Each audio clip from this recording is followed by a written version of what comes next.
Hey, I hope you're doing well today. I'm really excited in this video to share with you the SEO basics for the busy entrepreneur who doesn't want to be sold anything. I bring this up because many people have heard that SEO is important, almost to the level that they are fearful of not spending money on this particular area of their business. But because of that, it can lead to reckless spending, which causes lots of problems. Also, being so busy, this is a whole kind of branch of knowledge that tends to get sort of put into like wizardry and voodoo as opposed to the practical. So my goal today is to show you a few different tools you can use to measure your current level of SEO, also to see as you make different changes within your marketing and other processes, how that actually moves the needle or doesn't. This is a great evaluation tool. I would say also if you're in the market for possibly hiring an SEO firm, this is a great first step to do so that you can tell if you hire them and are paying them money, is it actually doing anything or not? So a great kind of baseline of data to collect. So today I'm going to walk through a few basics of like what is SEO on a general level, a little bit about Google My Business listings, a little bit about Google Search Console and analytics, to walk through what that all means, how to view that, and maybe how to start to build this into your repertoire of skills as an entrepreneur. So before much more ado here, we'll dive right in with the screen share. All right, so SEO basically refers to how well your site shows up in Google. So if someone goes to Google, they type in a search term, let's say they typed in Lucas Walker Business Consulting, you have all of these different listings that pop up for that exact set of keywords. If I typed in different keywords like business consultant Lucas Walker, different results would pop up. So the exact match of this matters. And so if someone was saying you had good SEO, that essentially means that you're in theory showing up at a higher level in this. The reason that matters is that most people that do a web search, they were going to click on one of the top few little pieces here before they start scrolling. Some might scroll all the way to the bottom. Very few are going to go on to a next page. So it's something along the lines of like 90% of search results land on the first few choices, and you can kind of evaluate your own experience and say that's probably how most people do it. Some search terms actually have paid ads above everything else. That's a way you can kind of shortcut the process. And something if you are a business is to set up a Google My Business listing. That typically also shows up near the top. So since this is the name of a business, you can see a Google My Business listing where it has some of your reviews and your phone number and things like that. That is free to set up. So for anything like that I'm talking about today, Google My Business, Analytics, or Search Console, the easiest way to get to those is just go to Google and type in Google Search Console, and you'll get the direct link where you can click and find it. That's going to be the easiest way to get to where you want to go. So we'll talk a bit about SEO. And so, you have your website, and your website is built with code and other elements here that come together to make hopefully a good user experience. And that's what Google cares about is the person on the other end having an enjoyable time. Whenever they typed in Lucas Walker Business Consulting and they clicked and they went to the home page, did they find what they were looking for? Were they trying to find hours or contact information or exactly what Lucas does?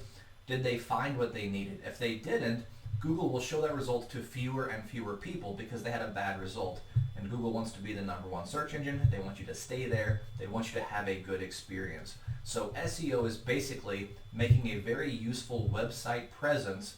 That means that if Google sends someone to your website, they have a good experience, so Google is rewarded, and they will continue to send more and more people there, eventually maybe sending more to you than other people within that same search range, moving up higher and higher. That's what SEO is. The thing is that SEO is not measured on a single metric, meaning that it's not like how tall you are. It is a very specific way to look at a variety of different concepts. And so because of that, it can get a bit fuzzy, but I'm going to try to demystify that a bit.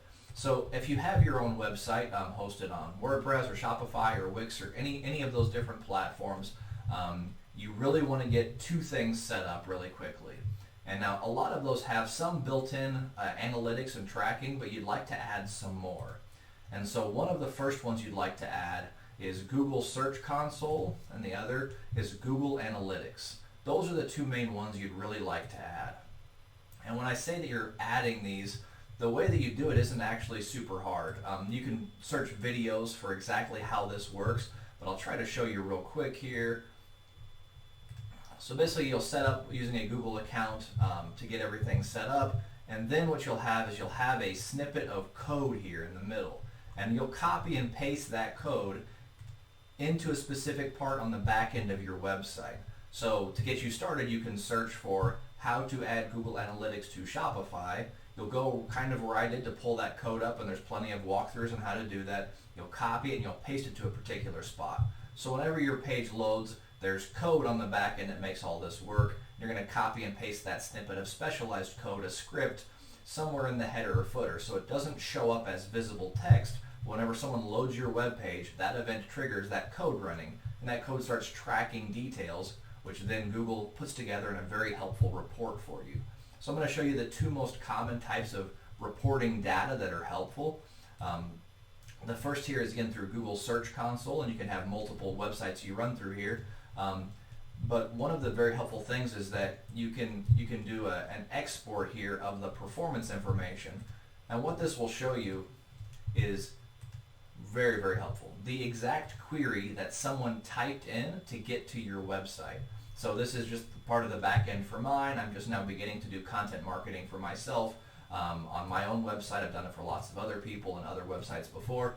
But this query here, this is exactly the words that someone typed into Google. They typed in Fundamental Business Skills 101. That's what they typed in. Impressions is how many times that query was actually typed into Google. So you can see Unbridled Optimism was typed in 270. Fundamental Business Skills 193. And this is interesting here too, because you can see this one has the 101 after it and this one does not. The search volume without was much, much higher. The search volume with was quite a bit lower. So the longer the phrase, we call that long tail, it's more and more specific, and the more and more specific it is, the easier it is to rank at a higher position, and the shorter the term is, it's more of a short tail, it's harder to rank for. So for example, your business consulting firm in Springfield, Missouri, I can rank for that, but it would be hard for me to rank for a business consulting firm. I'd be competing against every other firm in all of the US, so there's a less likely chance I would show up. So in this report, you have the keywords that people typed in. Impressions is how many times that was shown. So that means it popped up on this listing here. It appeared in the results somewhere. Clicks is out of the times that it was presented to users, how many times they actually clicked on it. So it was shown 35 times, 3 times they actually clicked on it. And this is a click-through rate, which is the calculation of what is 3 out of 35, and that's 8.57%. So the higher the click-through rate, that means that probably the way that you're being presented in Google search results is doing a good job of bringing people to your site, and they're clicking through. This final one is the really helpful one to me, which is position. So position means what spot are you in Google? To give you an idea, this is spot 1, this is spot 2, this is spot 3, this is spot 4 or 5. So it goes all the way down the list. So spot 1 is you're the top rank. So here you can see I'm 5.03. So most of the time on this search result, I'm about position 5. I'm on the first page of Google. On this particular search, I'm between pages 4 and 5, number 4 and 5, closer to 5. If you look at something like this where I'm almost position 80, fundamental business service, I'm probably like 10 pages deep. You know, you have to hit like this next button like 5, 10, 8 times. It's about 10 results per page. So there's a good likelihood I'm getting no actual business from that. I don't rank very well for that. So if you're newer to this, this is a great way to see if what you're doing is working or not. So whenever you're looking at positions, sometimes there's some opportunities to really advance things. So let's use this one as an example here. Here the search query is Missouri Business Consulting, and I'm position 13.08. Now this is helpful to know because that means that I'm somewhere near the top of the second page of Google. And if I could do just a couple of very small things, I could get from the top of the second page of Google to the bottom of the first page of Google. And like we established, very few people are clicking this next button and going on to the next page. So, 90% click on the first few, or 80%, something like that. The other 10 or 20 is off to the rest of these, and then a very small portion go to the next page. So being on the front page is a giant boost, and then being in the top couple is an even bigger boost. So I would look at that as a big opportunity to get from page 2 to page 1. Even here in this Fundamental Skills Business 101, I have a bit of an opportunity to try to climb from position 5 to something like 2 or 3 to get an even bigger piece of that pie. So we're looking at that. Now, I mentioned earlier, if you're hiring an SEO firm, this is very helpful to do ahead of time because you can see what keywords you rank for and what position you rank. So if you're hiring a firm, you can track and say, oh, I'm 5.03. I told them I wanted to rank higher for that. I paid them $1,000 a month for a number of months. Did this actually move? Did this actually change for that money? Or is it exactly in the same place? So this is a nice accountability piece. And how this works is that whenever you have these keywords, they had to show up somewhere. They had to actually exist on your website in a certain place. So, you have all of this text. If you're trying to rank for something like, Fundamental Business Skills 101, that's the name of a couple of business video series that I've put together. So I have a series of things that go together within that. That's why I rank for that. And the kind of, quote, thicker your content is, the better. So a really good best practice is to look at something like putting a video on your website or to writing blog posts, because it basically fills in more words that tell Google what's on your website. Because Google has a bot that runs through and reads these words. And so they might determine over time that here, systems in your business is repeated here. Systems for a business, systems for a business, right? These terms are kind of in here repeatedly so that when Google scans this with their bots, they know what it's about. That's what tells them to either send people to your site because it's a good fit or not to send them because it's a bad fit. So a really good workflow is to put together a video and a transcript of that video, or you can skip the video and just type up the content itself. But this is where that content comes from. And so for your content to be more useful than other content, you have to get seen on Google. You have to actually have better content than the other content within your niche. So a smart way to do things is, if I was really concerned about this particular piece of content ranking above other content, I could do a search for business systems or systems in my business and see what other content already existed out there and just focus on making sure mine was a bit better than theirs. That's a great way to stair-step your way up. So that's Google Search Console. You would like to add that. So to review so far, we've got a Google My Business listing, which is free, which shows up above other search results, which is a great way to make sure that your information is listed and your buyers can possibly find you. The first free tool to really set up is Google Search Console. This will also show errors if whenever Google's bots are crawling your website to see what it's all about, to see if they should send people to it or not. It'll show you errors that those bots encounter. Maybe you have a page that sends to a dead link or a bad redirect. You can help catch some of those in that process. So this is really helpful. You can see all of the terms you work for. About Search Console, it's really important to set it up as early as possible because it doesn't start tracking data until you set it up, and it takes quite a bit of time to accrue this data. And if you're only getting 100 visitors a month, it might take you a few months before you have even just a few search terms. So the sooner you set it up, the better off you are. And then you can also notice how your customers are finding you. Fundamental business service or fundamental of business. These are two kind of different types of intent, and depending on what I'm trying to do, I might realize that I am misframing what I do and that I should lean into more one or the other. So this is kind of a helpful way to see exactly what customers are interested in and how they phrase things as opposed to the industry lingo. So that was the first thing. The other thing here is Google Analytics. And this is important because basically this tracks very finite data. So what's helpful is that you have this to tell you how people are getting to your site, and Analytics tells you much more what happens once they're on your site. So I pulled up a subset of that data. All the way down here you've got audience data and demographics and all sorts of other information. That's on the last 7 days. You can spread it out to a longer time frame and see more detailed. You can see one active user on the site right now. That's me in that other window. So you can see quite a bit of data. But something helpful that you can do in Analytics, for example, is to pull up, this is under traffic channels.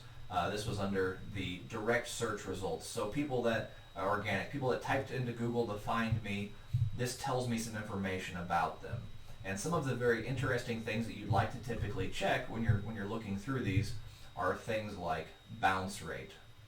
So the higher the bounce rate, typically the worse. So a 100% bounce rate means that someone landed on the homepage on my website, they maybe scrolled around a little bit, and then they left. They didn't take any other actions or go to any other pages within my site. That would be a 100% bounce. Users that do go to another page on the site, kind of like I did earlier, clicking on something else and sticking around, that makes the bounce rate lower. So typically it won't ever be 0, but it can be much, much lower. And so here, half of the people that are hitting my site are going to at least another page, which means that they're finding some value and they're digging around, which is definitely a good thing. 100% bounce, they hit your site, they left. That's probably a user experience indicator. Sometimes for certain pages, that's okay if you have the everything guide you'd ever want to know. Maybe you just want them to see that, and that's okay if they leave. But typically you'd like, once they find your site, they find some value, to send them to other value related to that so they get a better and more robust experience. The next one is pages per session. So that means that how many pages does the average user visit whenever they do check out your site. You can see for me it's about 2.5 pages. So some visit 2, some visit 3. That's pretty solid metric right there. Over 1 is a good goal. 2 is on track. Average session duration, 1 minute and 43 seconds. That means when they're on your site, how long do they actually spend? So an indicator that maybe your content isn't as quality as you would like, or the user experience isn't good, is if you have like a 10-second average session duration. That means someone opens up your website and in less than 10 seconds they leave. So they're doing this, oh, never mind, back, and they're gone, right? That's not a helpful user interaction. So that's why we're not just looking at things like page views and how many people actually hit your site. We're trying to find these more detailed metrics.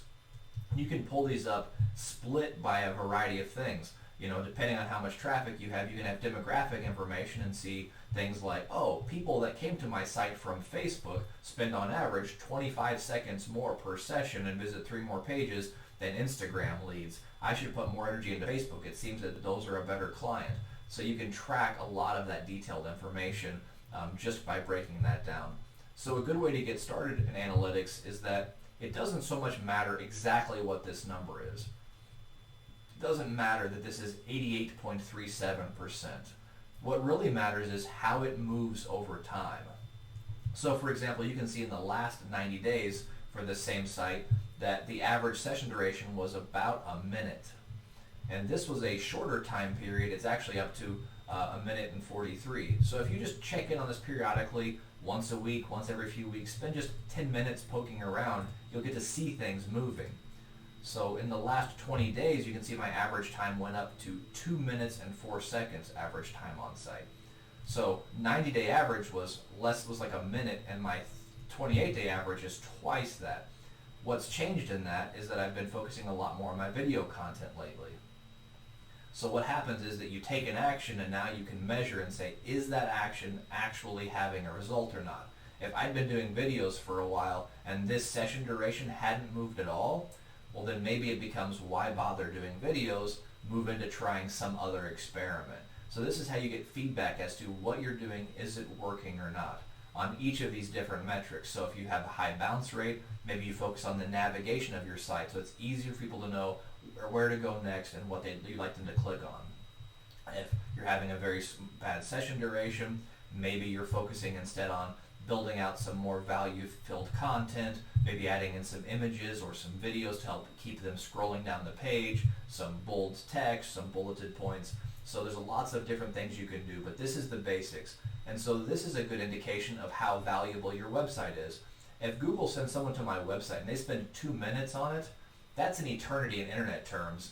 I mean, 20 seconds, most people are bored and going back to looking at cat videos. So what that tells Google is that people that went here had a good experience. It's safe to send more people to this place.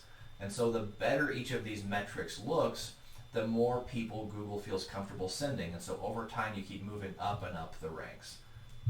So that's the brief introduction. I'll kind of walk back through everything in a real speedy pace now that I've laid out all the groundwork.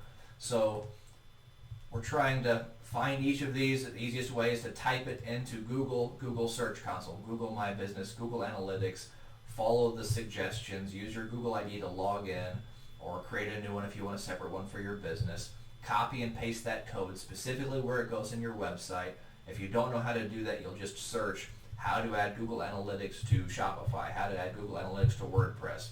Almost always it's as easy as you copy the code from the Google Analytics site from a specific place, and you're going to paste it into a specific place on your web hosting platform. It's that simple, and then it just works in the background. Starts collecting data, and then periodically you're going to check in on that data. The goal is to have a useful website, because the more useful it is, the higher up in the rankings it shows within Google, which means that you're going to get a higher percentage of that traffic.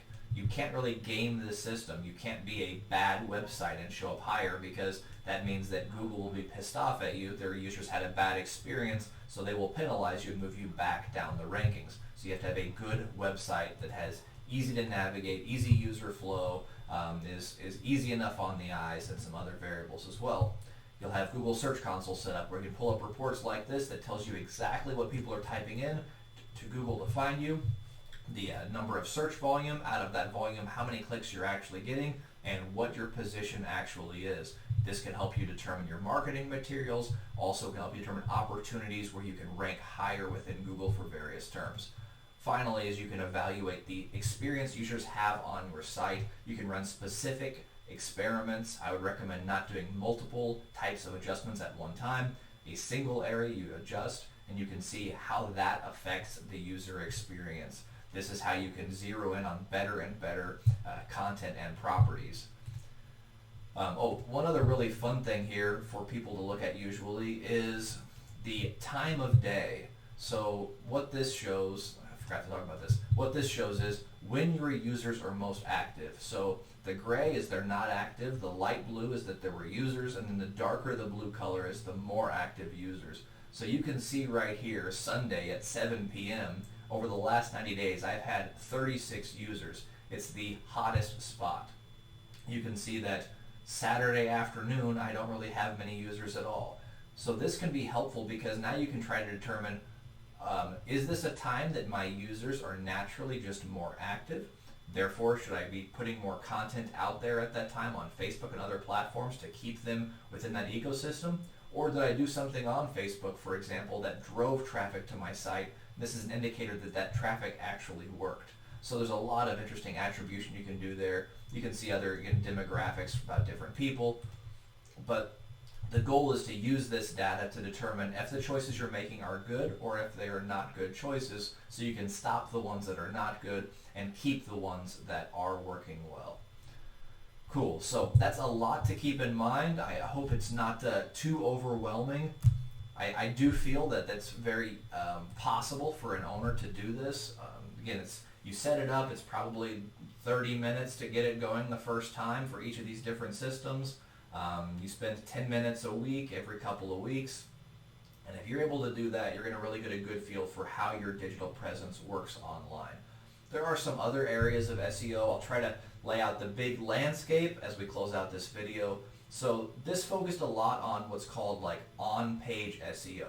That means what you have on your website, what shows up, what Google can find. There's other elements of that that also matter, such as descriptions on pictures, meta descriptions for the pages themselves. There's a lot of other variables for on-page, but largely the content itself is what we're focusing on. That's the thing that you as an owner have the most impact over, making fairly good.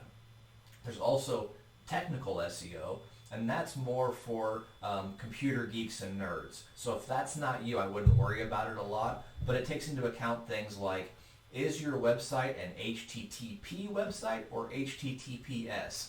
The S on the end means secure. You get that with an SSL certificate. And in this day and age, if you make one small change to your website, that's really low-hanging fruit, as if you're not HTTPS, getting there can be a really big deal for showing up in search results. Pretty much Google is penalizing sites that are not that currently.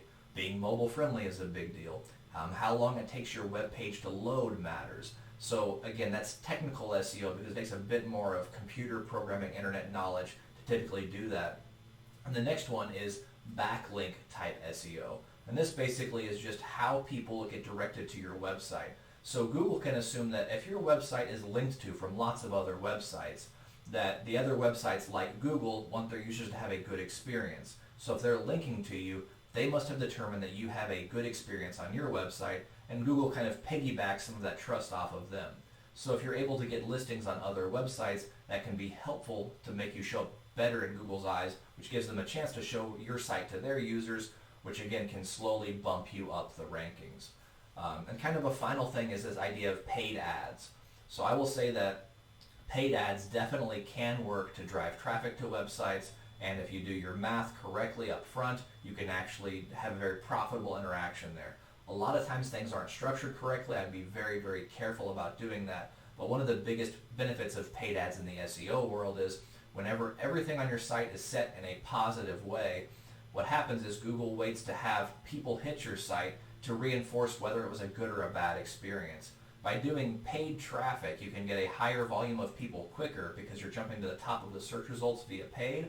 And if they have a good response, it's possible you can accelerate that climb up just by giving Google more data much more quickly. So that's the quick walkthrough of everything. I'm sure that you'll have lots of questions, but this might set you down a path to hopefully not have you taken advantage of by a firm selling something that you don't need, and also to do some of this work possibly yourself, as things tend to move more and more towards the digital realm, and it's so important. So if you have any questions, hit me up. I'll see how I can help you out. Good luck.